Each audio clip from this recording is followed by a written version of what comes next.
بسم الله الرحمن الرحيم. الرحمن علم القرآن خلق الإنسان علمه البيان. الشمس والقمر بحسبان والنجم والشجر يسجدان والسماء رفعها ووضع الميزان ألا تطغوا في الميزان وأقيموا الوزن بالقسط ولا تخسروا الميزان والأرض وضعها للأنام فيها فاكهة والنخل ذات الأكمام والحب ذو العصف والريحان فبأي آلاء ربكما تكذبان. خلق الإنسان من صلصال كالفخار وخلق الجان من مارج من نار فبأي آلاء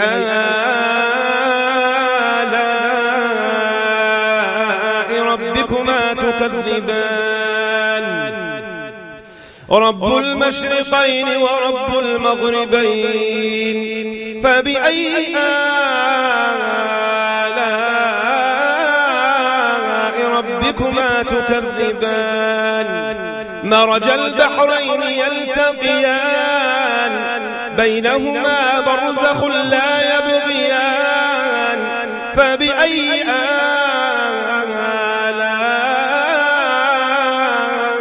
ربكما تكذبان. يخرج منهما اللؤلؤ والمرجان فبأي آلاء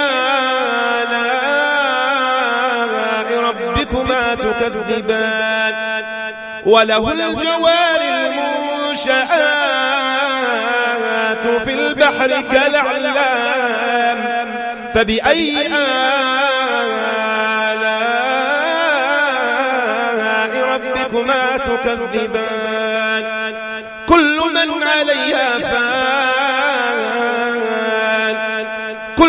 عليها فان ويبقى وجه ربك ذو الجلال والإكرام فبأي آلاء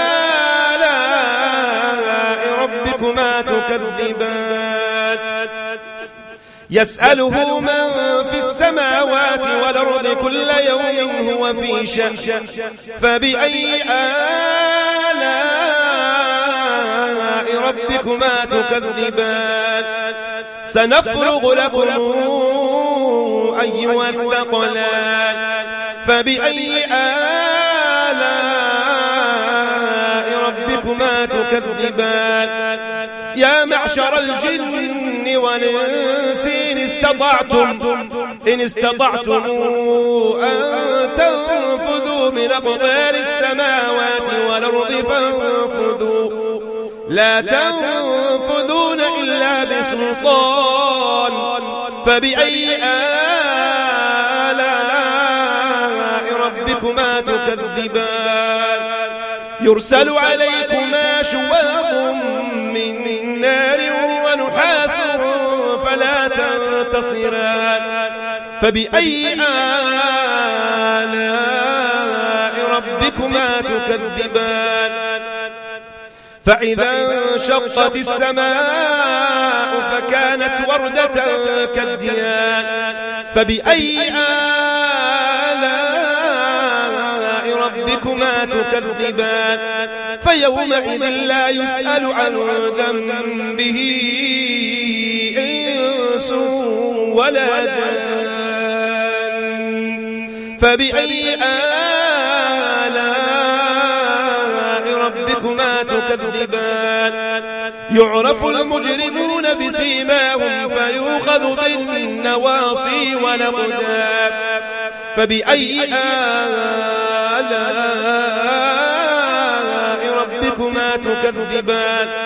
هذه جهنم التي يكذب بها المجرمون يطوفون بينها وبين حميم آن فبأي آلاء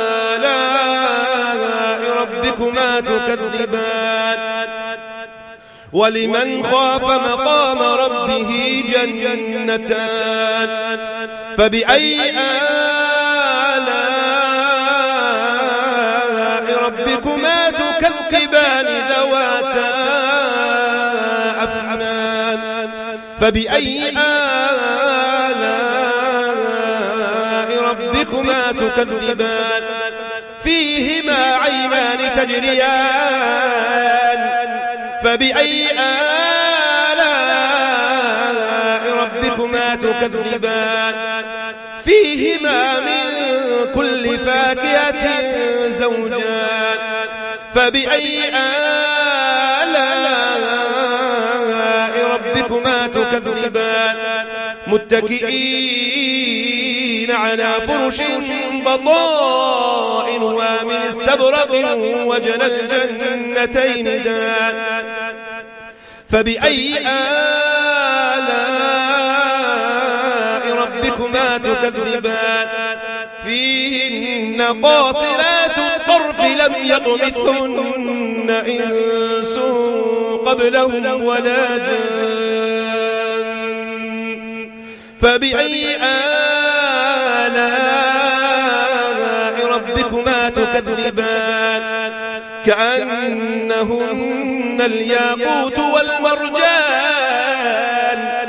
فبأي آلاء ربكما تكذبان هل جزاء الإحسان إلا الإحسان فبأي آلاء ربكما تكذبان ومن دونهما جنتان فبأي آلاء ربكما تكذبان مدهامتان فبأي آلاء ربكما تكذبان فيهما عينان نضاختان فبأي آلاء ربكما تكذبان فيهما فاكهة ونخل ورمان فبأي آلاء ربكما تكذبان فيهن خيرات حسان فبأي آلاء ربكما تكذبان حور مقصورات في الخيام فبأي آلاء ربكما تكذبان لم يطمثهن إنس قبلهم ولا جان فبأي آلاء ربكما تكذبان متكئين على رفرف خضر وعبقري حسان فبأي آلاء ربكما تكذبان تبارك اسم ربك ذي الجلال والإكرام